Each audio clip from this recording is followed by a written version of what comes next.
Welcome back. Well, Judy, earlier this week I had a chance to chat with Caleb Kinchlow. He is an Emmy-winning host and multimedia producer with a focus on technology and youth empowerment. And he's also written a book for parents to help navigate through the digital landscape as it relates to children's online activities. And that's been something that we constantly talk about. It is such a huge issue, Yep. and it's difficult to, for parents to really get a grasp of it. Absolutely. So let's take a look at that conversation. Well, Caleb, thank you so much for joining us today. And you have just written a book called Parents, Kids, and Technology, A Parent's Guide to Raising Kids in the World of Technology. First of all, why did you write this book? Well, Dominus, over the past few years, we've seen these influx of headlines involving kids with depression, anxiety, and suicide, things of that nature.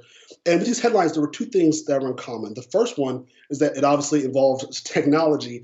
But the second thing was that the parents were just completely unaware what was going on with their kids, which is why I created this resource. At the end of each chapter, there's a discussion guide and key takeaways to help parents have those crazy conversations and also stay ahead of the game and be made aware. Cell phones are around all the time. Tablets are around all the time, and I find kids are on them constantly. What should parents be looking out for with technology constantly changing?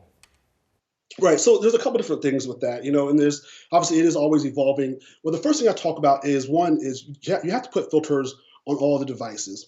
If the device has an on switch and Wi-Fi, you have to know more than just the name of the device. So parents have a responsibility to be aware of the kind of access that they are giving to their kids. The second thing I also talk about is have the kids engage with you to really talk through some of their favorite things. Just like with adults, if there's something that you find that's really interesting, you want to share it. So as parents, we need to also talk with our kids and say, hey, what are you looking at? What's interesting you? What's on Snapchat? What's on Kik and TikTok? And that way they can kind of talk you through some of the things that are going on. And a lot of times it's hard to keep up because I know some adults, they're just not used to all the changes that are constantly going on. Is there something, your book is going to give that resource, of course, that resource for parents, but what else should maybe parents should be looking out for? Should they be looking out for their kids kind of hiding things or things of that nature? Have you seen that? Oh, yeah, absolutely. And one of the things that actually we do in our household, here's the first thought, parents need to realize this. The kids have access to the technology because you are paying for that particular technology. So really, it's your right, if you want to be able to check through the smart device, to check through the game system, check through the phone, to see what they're talking about. Something else that you can do is there's software out there. There's lots of different software, but the one that I actually recommend is called Bark. The way it does is it allows you to set filters. So if there's a certain word that pops up or a certain image that pops up or different context, you get a notification to your phone. That way you stay involved in what's going on with your kid's life. If something that happens that they can't handle, you can say, hey, you know what, son or daughter, I saw this on the phone. Let's talk through this issue. That way it's not just you as a parent having to helicopter, but it becomes a family discussion. And that's a term that a lot of people always say, helicopter parent, and we don't want parents to be helicopter parents, but a lot of times in this day and age, there's so much that's going on with social media, with the phones, with apps that parents don't want to be the helicopter parent, but at the same time, they want to keep their kids safe. Right, absolutely. Just like how you, as parents, we research what's happening, in the media and the news.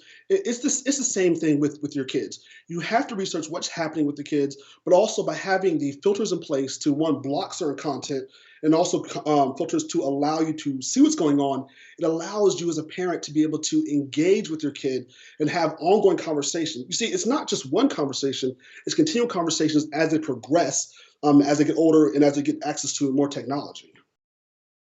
And that's really the subject, really the topic that we need to remember: engagement with your children about what they're doing all the time. Absolutely, because, and technology changes, and even their preference on social media platforms that they want to be on. Yeah. All of that changes, and, it's hard for parents to stay on top of those things, but staying engaged with your kids is what makes the biggest difference. Very important. TikTok, that came out of nowhere. I know, what's a TikTok?